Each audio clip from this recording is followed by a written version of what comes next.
ก็น่าจะได้เป็นลมเด้อแม่เด้อเนาะเพราะว่าเรื่องไม้เรื่องประชังนี่โอ้ยแพงเนาะช่วงนี้ก็ได้เด้อเนาะเป็นเรื่องของทางแม่เพิ่นเด้อทางสหรัฐเนาะอเมริกามามอบให้ถึงมือเรียบร้อยก็ดีใจเนาะดีใจที่มีจิตการสร้างตั้งทานนำผมศรัทธาโดยอยากขอให้แม่อยู่ดีมีแห่งความเจ็บไม่ได้ความไข่หมดนี้ได้แม่เด้อปรารถนาที่ใดขอให้ได้ดังความมุ่งมั่นปรารถนาที่แม่ท่านชิดขอให้ได้ห้อยท่านห้อยแม่ได้แสนเป็นไม่แม่แก่ได้แก่มันที่สุดโทษว่าขอให้ผ่านแม่เด้อบ้านห่างว่าเบียดแย่คิดจะได้ขอให้ไก่ตัวแม่เด้อซอยแม่อยู่ดีมีแห่งเป็นหัวผู้ใส่ให้ลูกหลานตลอดไปซาคือยังมาทันได้รวมยอดโซฟาเด้อพี่น้องเด้อเนาะยอดโซฟานี่มันนักเนาะเป็นบ่แล้วคือได้ยอดแล้วมันยังอ่านอีกเด้อ่านบนเน็ตยอดสภาพสุ่มเขาได้ยอดมันได้ชื่ออ่านเน็ตนี่ราคาก็สำคัญเอานั่นแหละเดี๋ยวพี่น้องเด้ออันน่ะคือเนาะสีและก็แนวมุ้งตกอยู่ประมาณ25 ล้านกับ400,000เด้อพี่น้องเด้อ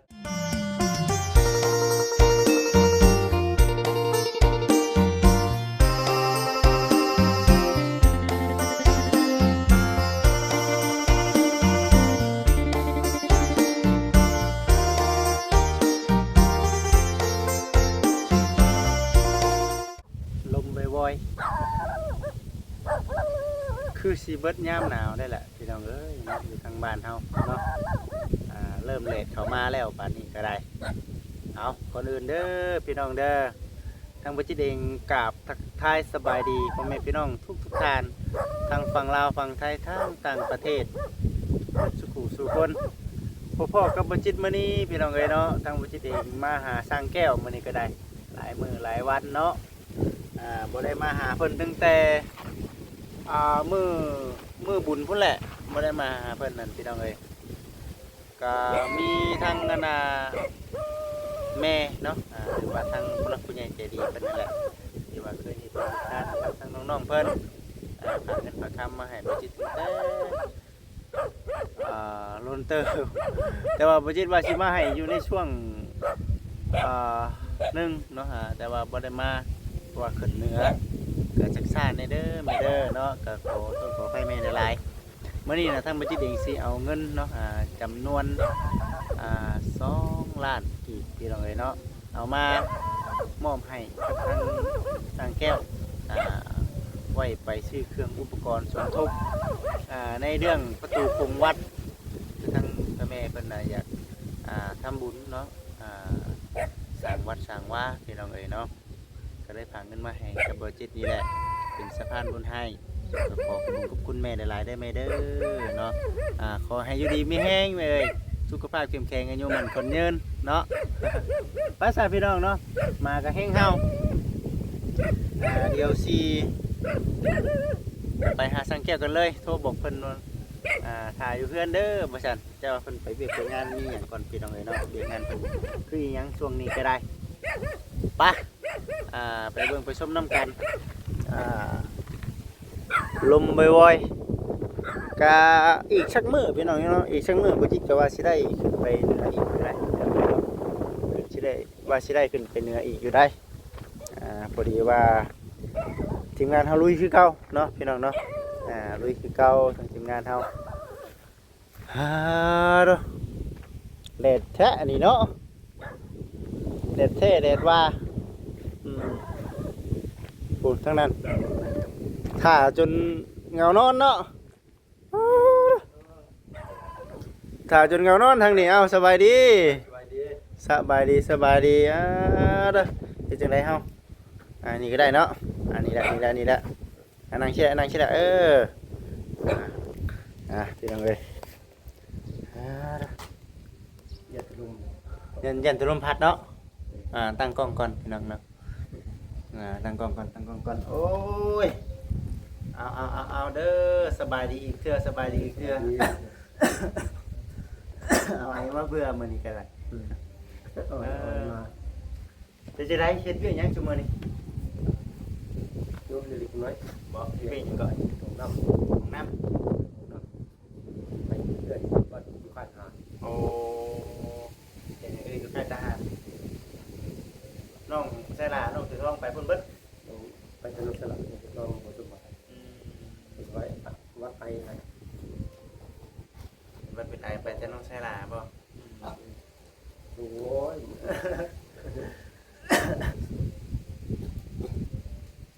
ชี้ใช่ไหมเอ้ยเนาะอันนี้ก็วาชิมาหาหลายมืออยู่ก็มาแต่เหนือมาแต่เหนือวางเมื่อคืนนี่เนาะเมื่อคืนนี่ก็ยังสิขึ้นไปอยู่ได้นี่ไปซื้อเครื่องซื้อของมาจัดแจกเครื่องแจกของให้กับทางเหนือพุ่นแหละก็พอดีว่าสิเอาเงินจำนวนหนึงมามอบให้กับทางแก้วจะได้ประตูโค้งเนาะที่เราใช้แล้ว คือนี่กำลังควบคุมใหม่ กบไม้ บ้านใหม่กำลังจะเอาเป็น เอ่อ เอาเป็น ไม้นี่เป็นยังไงพ่อบอก การยังไม่ทันรู้เอาขึ้นก่อนกินบุพเพบุพเพเป็นลม เป็นลม ไปโดย ใส่อยู่ในจำนวนหลายบ่เป็นลม การประมาณ4-50เป ขนาดแต่ลมนี่หลายพอสมควรเนาะโอ้ หลายสั้นหากามาได้ประมาณ25เปมาประมาณครึ่งหนึง อ๋ออันนี้คือดำเนินการยังก็ข่าว ข่าวกับชิ้นยวด เอาข่าวกับสินวัวใส่เอาข่าวกับสินวัวใส่เนาะแต่เป็นลมก็ต้องได้ใส่น้ำกันเป็นบ่ ใส่เป็นลมแล้วก็มุ้ง แต่ในเรื่องการมุ่งนี่เฮามีเด้สังกะสี ก็มันก็มีกับบุพเพดอกสีเพชรประมาณเป็นมีก่อนเนี่ยออกจากสวรรค์มาแล้วเอามาบริจาคน้ำ200แทน สนใจ 200แทนแต่ยังมีบุพเพก็นานบุพเพ200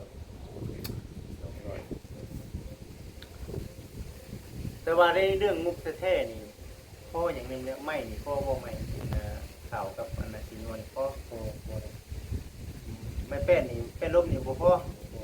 โอ้เพราะว่าสังกะสีนี่มีก็เป็นของเขาเจ้าเอามาให้แต่ว่าบ่พอเนาะแม่นบ่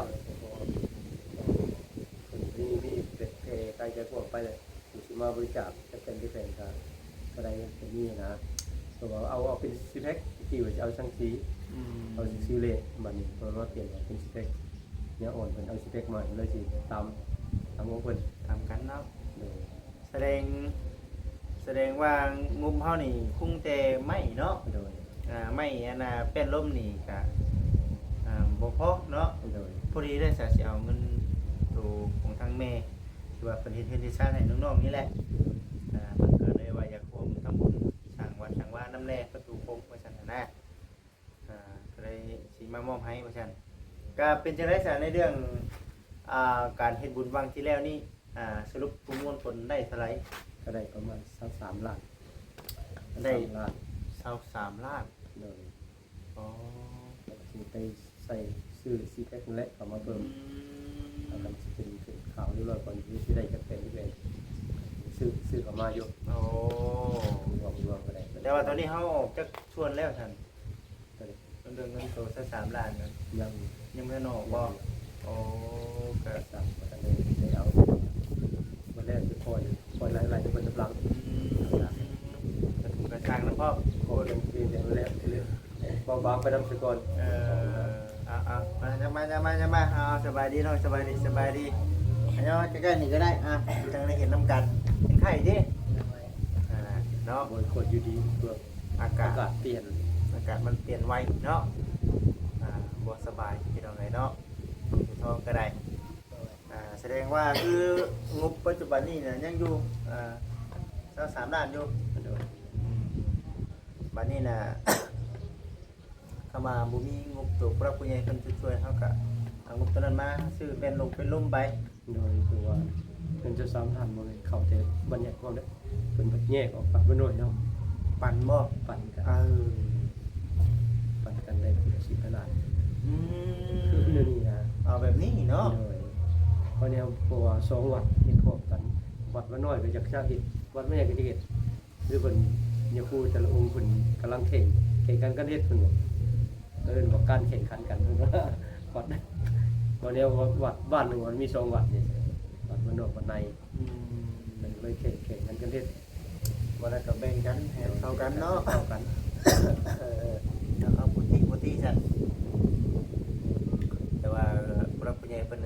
ตั้งใจช่วยทั้งประตูโค้งเด้อเนาะช่วยทั้งประตูโค้งเดี๋ยวสิมอบให้แล้วก็แสดงว่า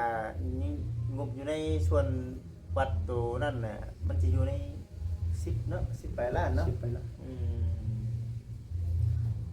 ประมาณนั้นพี่น้องเอ้ยก็บ่พอเนาะ บ่พอจะเป็นแต่เรื่องสังกะสีค่าส่งค่าสร้างค่าไปทางน้ำแน่เนาะยังบ่พอยังหลายถ้าอยู่ก็สร้างเฮาบัดเฮ็ดไปเรื่อยๆเนาะแต่ละปีเพิ่นเอาให้เองเนาะแม่นบ่พี่น้องเบิ่งว่าต้องให้ก่อนพอได้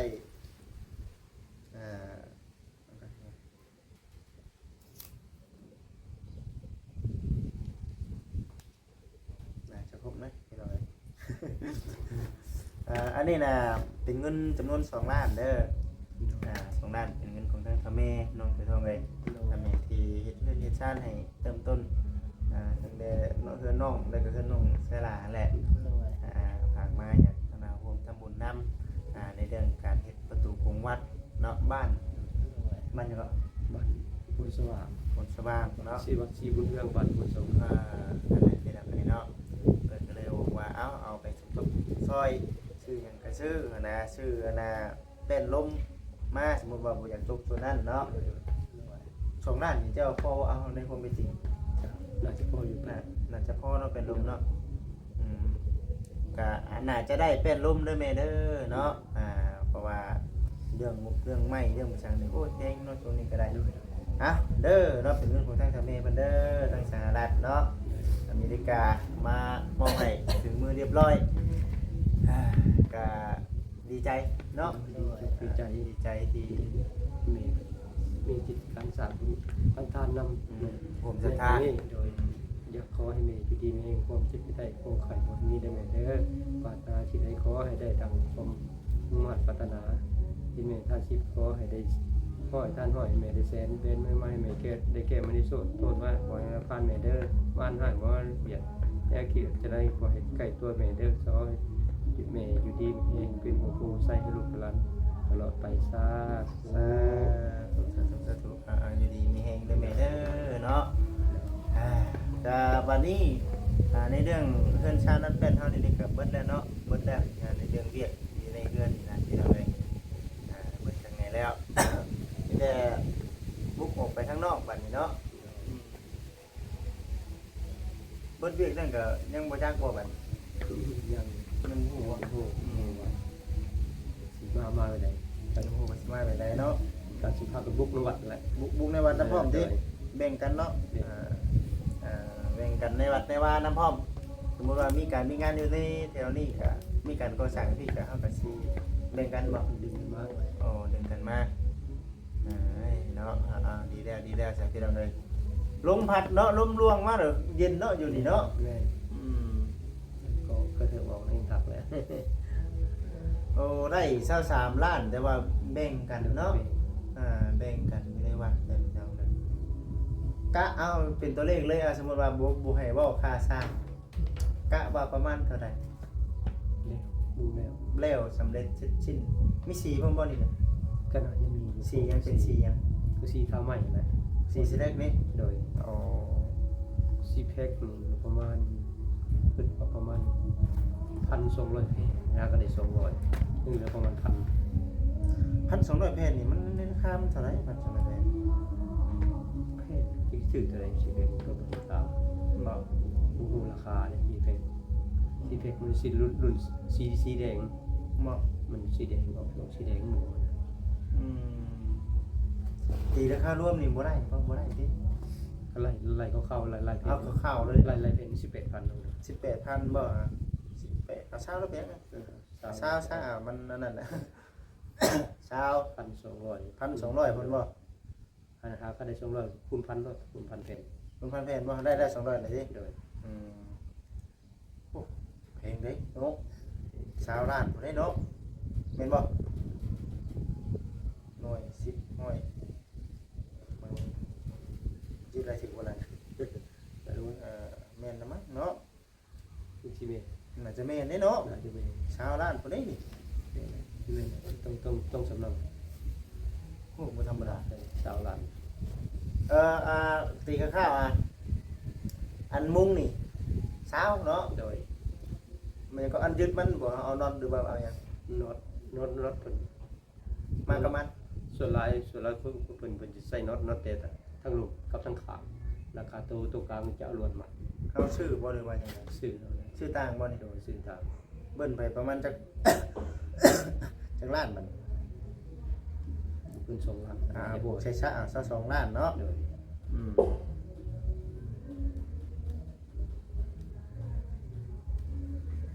ืมซะ2ล้านบัดนี้เบิดได้เนาะแม่นบ่ โดย มีแต่สังกะสีนี่ มีแต่แนวมุงนี่เนาะ นี่มุงแล้วก็มันเกี่ยวเขายอดโซฟาแห้งเนาะ เดี๋ยวบ่พอว่าหยดสปะสีบ่บัดนี้เนาะเอาสี ต้องเอาสี นี่เท่าไหร่ก็สีนี่ นี่บ่เพิ่นหาทางสีไปเจอแล้วทางน่าจะพออยู่ ทางนี้มันตกอยู่ในราคาประมาณนี้ ทางนึงไหลทาง900 เอาพันโดดไปยังอ่ะ หลายวันนี้ก็แล้ว พันโดดเนาะพี่น้องเนาะตีแบบคร่าวๆนะพี่น้องเอ้ยคร่าวอันนี้ซะ2ด้านแล้วเนาะ1,000หนึ่งคูณเท่าไหร่ก็คูณ5,000 บาทเนาะโลกก็5,000 บาทแต่ละพันก็5,000 บาท วัน 5,000ดิทำอาหารนะหารบ่คูณไว้เนาะคูณนั่นน่ะเด็ดเงินเนาะ 68ได้ที พวกเป็นเนาะ 68 3 ล้าน 4 แสน 2ล้านนี้ 25เนาะ25ล้าน 4 แสนเนาะ โดย